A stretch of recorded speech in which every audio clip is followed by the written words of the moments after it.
నమస్తే అండి. నేను నూజివీడు డివిజన్ ముస్లిం తహసీల్దార్‌గా రీసెంట్‌గా జాయిన్ అయ్యానండి. జాయిన్ అయిన తర్వాత నా దృష్టికి కొన్ని సమస్యలన్నీ వచ్చాయండి. ఆ సమస్యలన్నీ గూడా పరిష్కార మార్గంగా చూసి ప్రజలకి న్యాయం చేస్తానని చెప్తున్నానండి. ప్రజలకు అందుబాటులో ఉండేందుకు కూడా నేను ఇక్కడ హౌస్ తీసుకొని నిరంతరం మా మండలం పర్యవేక్షణ నుంచి చూస్తున్నాను. ఇప్పుడు ఎవరికైనా ఏమైనా పని కావాలంటే ముందు సచివాలయంకెళ్ళి అప్లై చేయండి. సచివాలయంలో మ్యూటేషన్స్ కానీ, క్యాస్ట్ సర్టిఫికేట్ కానీ, ఎఫ్ఎంసీలు కానీ ఇవన్నీ కూడా సచివాలయానికి వెళ్ళి అప్లై చేసుకోవాలి. అప్లై చేసుకున్న తర్వాత అవి మాకు వీఆర్ఓస్‌కి వస్తాయి. ఇన్ టైంలో వీఆర్ఓస్ అవి మాకు 10 డేస్‌కి, 15 డేస్‌కి బిఎన్ఎస్సీలోకి వచ్చేస్తాయి. రెడ్ జోన్‌లోకి వస్తాయి.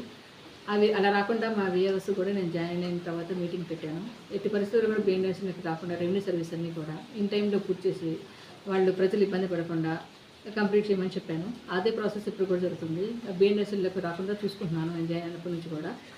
ఇప్పుడు కొత్తగా మన గవర్నమెంట్ ప్రవేశపెట్టిన రేషన్ కార్డ్స్ కానీ, హౌస్ సైట్స్ కానీ ఇవన్నీ కూడా వెరిఫికేషన్‌లో ఉన్నాయండి. దాదాపు అయిపోవచ్చినాయి.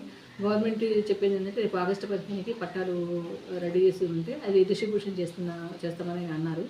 ఆ పని మీద మేము నిరంతరం కృషి చేస్తున్నాం హౌస్ సైట్స్ గురించి. అలాగే రేషన్ కార్డ్స్ లేని వాళ్ళు ప్రతి ఒక్కళ్ళు కూడా రేషన్ కార్డ్స్‌కి అప్లై చేసుకోవచ్చు. అది నిరంతర ప్రక్రియ అండి. అది లాగిన్ రావట్లేదు, క్లోజ్ అయిపోయింది అనేది లేదు. ఎవరి రేషన్ కార్డ్ లేకపోతే వాళ్ళు అప్లై చేసుకోవచ్చు. అది జెన్యూన్ కాబట్టి వాళ్ళ రేషన్ కార్డ్ మేము కంపల్సరీగా ఇస్తామండి. ఇంకోటేమో సీసీఆర్ కార్డ్స్ కూడా అవి వెరిఫికేషన్ జరుగుతుంది. పర్సంటేజ్ కూడా మన ముస్లిం మండలం బాగానే ఉంది. మళ్ళీ ఏమో రైతులు అన్నదాత సుఖీభవ అది జరుగుతుంది. తర్వాత ఏమో ఫార్మర్స్ రిజిస్ట్రేషన్ అండి. అది కూడా పనే అగ్రికల్చర్ వాళ్ళు మేము ఈక్వల్‌గా వాళ్ళకి మాకు దీని గురించి ఇది ఉంది కాబట్టి మేము కలిసి దాన్ని కృషి చేస్తున్నాము.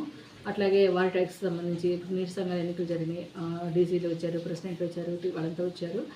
వాటర్ ట్యాక్స్ కలెక్షన్స్ కూడా మేము చేస్తున్నాము. నేను కొత్తగా వచ్చాను కాబట్టి ఇంకా నాకు ఈ మండలం మీద పూర్తిగా అవగాహన వచ్చిన తర్వాత ఎవరికి ఎలాంటి ఇబ్బందులు లేకుండా, ఎవరికి ఎలాంటి ఇది లేకుండా, పెండింగ్ అనేది లేకుండా చేయాలనేది నా ధ్యేయం అండి.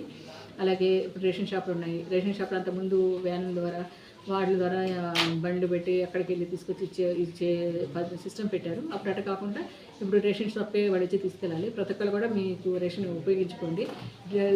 రేషన్ డీలర్లు కనుక ఇక సకాలంలో ఇవ్వకపోయినా, సకాలంలో వాళ్ళు ఏదైనా మిమ్మల్ని ప్రజల్ని ఇబ్బంది పెట్టినా నా దృష్టికి తీసుకొస్తే మటుకు నేను కంపల్సరీగా వాళ్ళ మీద యాక్షన్ తీసుకుంటాను. ఏదైనా సరే వచ్చి చెప్పచ్చు, ఎనీ టైం చెప్పచ్చు. నేను ముస్లిం మండలంలో అభివృద్ధి పనుల్లో కానీ, వాళ్ళకి ప్రజలకు ఉపయోగ పనుల్లో కానీ, అలాంటి విషయాల్లో కానీ, పిల్లల సర్టిఫికేట్ల విషయంలో కానీ, పెండింగ్ల విషయంలో కానీ నేను చాలా కేర్ తీసుకుంటాను. కాబట్టి అట్లాగే అందరూ కూడా నాకు ఈ ముస్లిం మండలం కొత్తగా వచ్చాను కాబట్టి అందరి సపోర్టింగ్తో నేను ముందుకు వెళ్ళాలని కోరుకుంటున్నాను. నమస్తే అండి.